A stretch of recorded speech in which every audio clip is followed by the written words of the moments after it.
funerali di Giancarlo Gentilini, Antenna 3 seguirà in diretta dalla mattina la Camera Ardente, il corteo e la cerimonia nella città listata a lutto.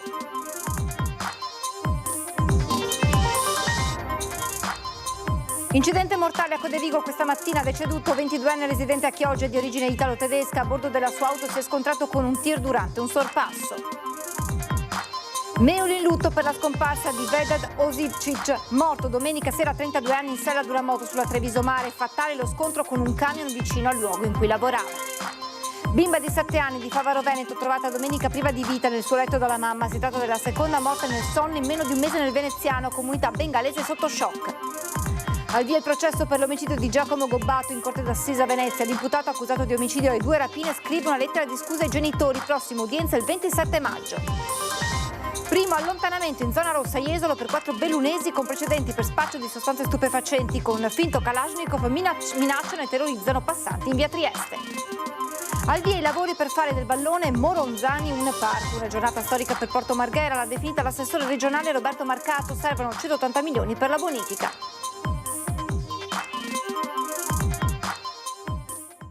Buonasera e ben ritrovati con l'edizione veneziana dei nostri telegiornali. Questi i titoli. Vediamo alla cronaca in apertura. Ancora uno schianto mortale lungo le strade venete. L'incidente sulla strada dei pescatori a Codevigo in provincia di Padova. La vittima è un 22enne italo-tedesco residente a Chioggia. Uno schianto violentissimo che non ha lasciato scampo al giovane conducente di una Dacia Sandero, ennesima vittima delle strade padovane. L'incidente mortale poco prima delle 10 lungo la strada dei pescatori a Codevigo, vicino al ponte sul Brenta, allo svincolo per Aromea. L'impatto tra l'auto che viaggiava in direzione Padova contro un mezzo pesante di un'impresa edile che invece stava percorrendo la strada verso Chioggia. Per il conducente dell'auto non c'è stato nulla da fare. Si tratta di un 22enne italo-tedesco, Yuri Haas, residente a Chioggia. La vittima è stata identificata solo nel tardo pomeriggio. L'auto che guidava infatti aveva targa tedesca e indosso il giovane non aveva i documenti. I vigili del fuoco hanno lavorato a lungo per estrarlo dalle lamiere. I soccorsi arrivati sul posto non hanno potuto far altro che constatarne il decesso. Ferito non in modo grave il conducente del tir, un 43enne di Fiesso d'Artico. In pochi giorni in questo lembo di terra tra le province di Padova e Venezia ci sono stati 5 morti in incidenti stradali. L'incidente in un tratto rettilineo è successo con sicuramente l'invasione da parte di uno dei 2 mezzi della carreggiata opposta e al di là di tutte le considerazioni che si possono fare sulla messa in sicurezza che è necessaria, è fondamentale, come dico sempre in queste ultime settimane è fondamentale anche la prudenza e l'attenzione da parte dei cittadini e degli utilizzatori delle strade. Penso sia giunto il momento che gli enti superiori, ANAS, Regione e Ministero facciano una considerazione seria su come affrontare questa situazione. Ormai nelle ultime settimane diventa quasi un appuntamento settimanale e ritengo che questo non vada assolutamente bene. La strada dei pescatori è rimasta chiusa fino alle 13 per consentire il recupero dei mezzi e la pulizia stradale. I rilievi dei carabinieri chiariranno le cause e la dinamica dello schianto. E incidente questa mattina intorno alle 11.30 nel tratto a 3 corsie lungo la A4 tra San Donà di Piave e Meolo in direzione Venezia. Impatto tra un veicolo fermo e un camion. L'auto, forse per un guasto, si sarebbe improvvisamente fermata sulla corsia centrale della carreggiata. Il conducente è riuscito a mettersi in sicurezza, ma il mezzo è stato centrato dall'auto articolato. Nessun ferito. E Meolo è in lutto per la scomparsa di Vedad Osipcic, morto domenica sera, 32 anni, in sella ad una moto lungo la Treviso Mare. Fatale lo schianto contro un camion. Il sindaco Pavan torna sull'importanza dell'autovelox che si è trovato costretto a spegnere.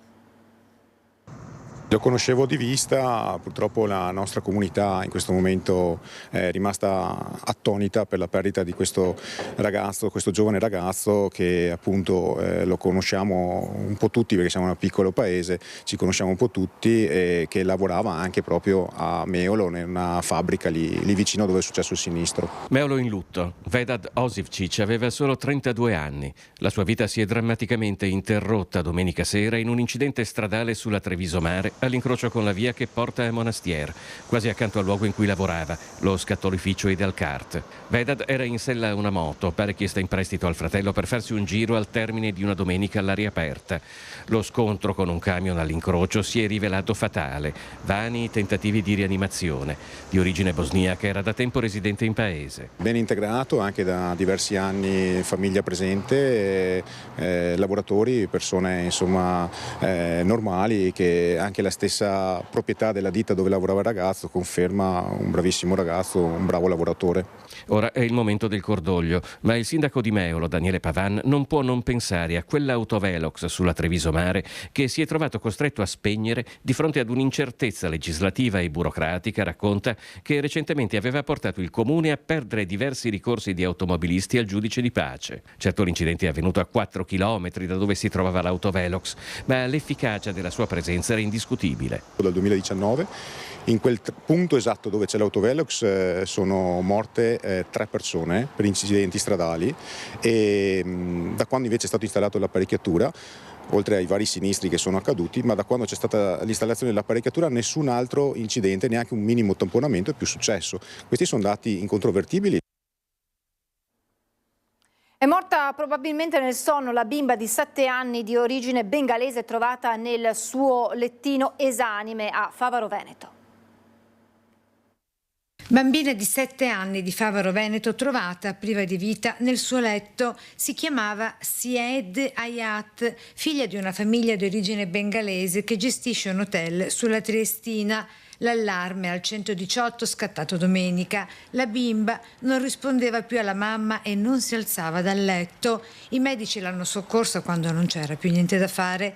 Alla piccola da tempo era stata diagnosticata una patologia rara e negli ultimi giorni aveva iniziato a non stare bene, ragione per cui si era trovata costretta a saltare le lezioni da scuola che tanto le piaceva.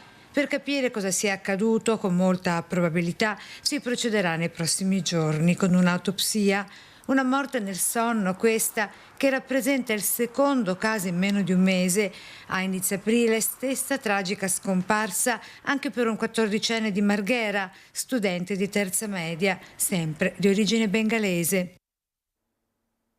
Primo allontanamento in zona rossa a Jesolo per 4 bellunesi con precedenti.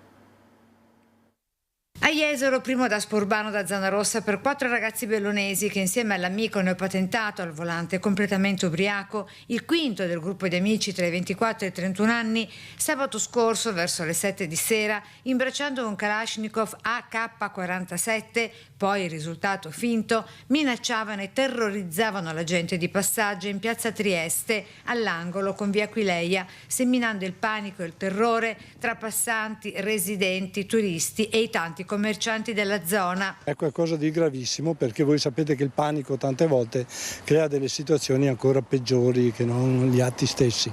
E quindi ben venga, complimenti alle forze dell'ordine che sono stati velocissimi e che hanno espulso queste persone. I 5 denunciati in concorso per porto ingiustificato di strumenti atti ad offendere, visto che in auto è stato ritrovato anche il coltello a serramanico della foto, poi sequestrato dagli agenti della polizia locale insieme al fucile d'assalto, allontanati con daspo in 4 perché presenti in una delle zone rosse della città dove non potevano esserci, visti i precedenti penali per spaccio al loro carico. Misure di sicurezza straordinarie, queste delle zone rosse, presenti a Jesolo fino al prossimo 6 maggio compreso, ma il sindaco non esclude possano essere nuovamente procrastinate al prossimo tavolo con il prefetto Darcopellos. Un messaggio, un monito nei confronti dei giovanissimi che spesso all'inizio dell'estate arrivano verso il mare e pensano di trovare un porto franco dove si può fare un po' quello che si vuole. In realtà non è così, il territorio è presidiato.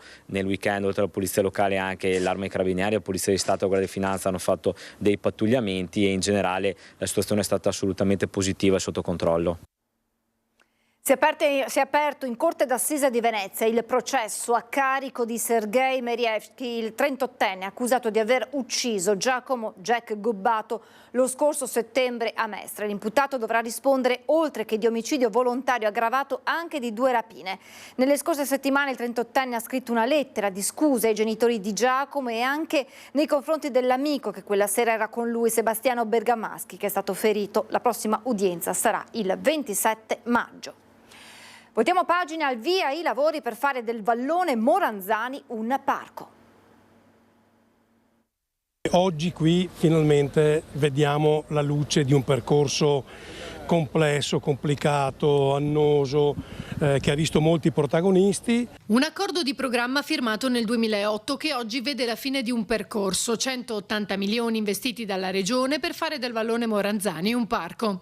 Una giornata storica per Porto Marghera, ha sottolineato l'assessore Marcato. Finalmente riusciamo a risolvere tutta una serie di questioni legate alle terre di dragaggio, alle bonifiche che erano ferme da anni. Ricordo che i dragaggi per quest'area, per l'area di Porto Marghera, per l'area del porto, sono una precondizione necessaria per la sopravvivenza del porto stesso. E finalmente riusciamo a trovare un sito per tutte le terre di risulta dei dragaggi, che ricordo non sono rifiuti pericolosi. Marcato rassicura i cittadini e risponde agli attacchi dei comitati contrari. Non c'è nessun pericolo, ossia non c'è nessun pericolo legato a quello che stiamo facendo oggi, assolutamente. Questa è la miglior soluzione possibile, che tiene conto di aspetti ambientali, viabilistici, economici, finanziari, idraulici, e dà la risposta a tutto questo.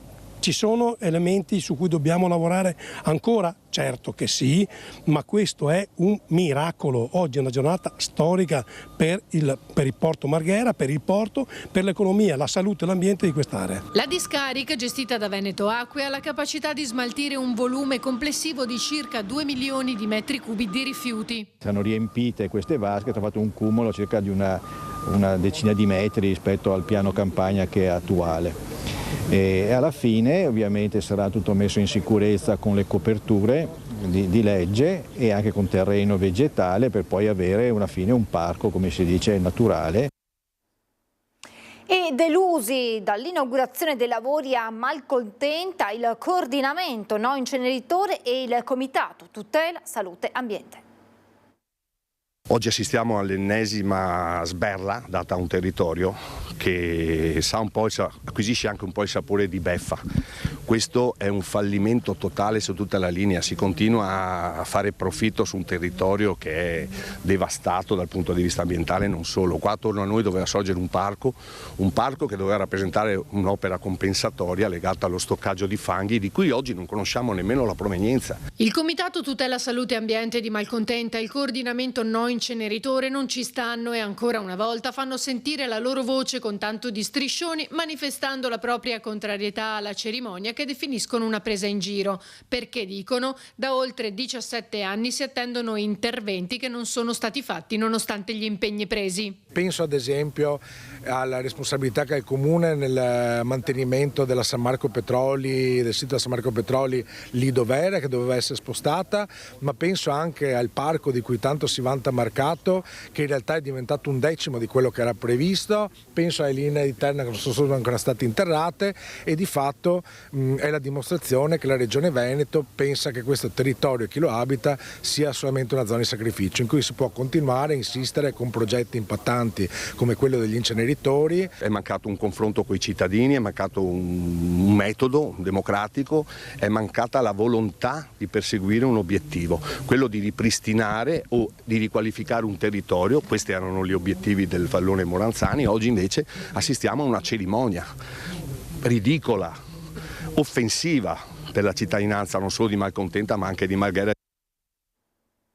Cambiamo argomento, siamo allo sport. Sconfitta amare per l'Umana Reyer che cade al Taliercio contro una Pistoia coraggiosa. I ragazzi di Spaia sprecano il primo match ball per qualificarsi ai playoff. L'Umana Reyer sconfitta al Taliercio 90-93. l'Estra Pistoia si presenta al palazzetto reduce da 7 KO consecutivi.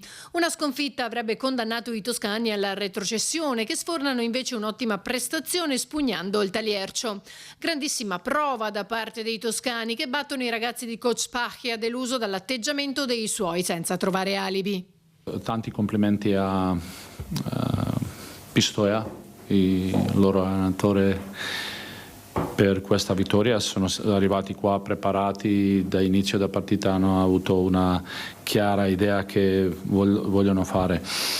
Noi malissimo, può essere che con squadra completa peggior partita da quando io sono qua. Pistoia controlla fin da subito il match, arriva troppo tardi la reazione degli Orogranata, che non riescono a imporsi sui toscani. La vittoria in casa avrebbe portato l'Umana Reyer ai play-off. Mancato quindi il primo match ball per la qualificazione matematica alla fase finale. Abbiamo sbagliato. Terza partita dove squadra riceve 90 più punti, è una vergogna e chiedo scusa di tutti, torniamo a lavorare.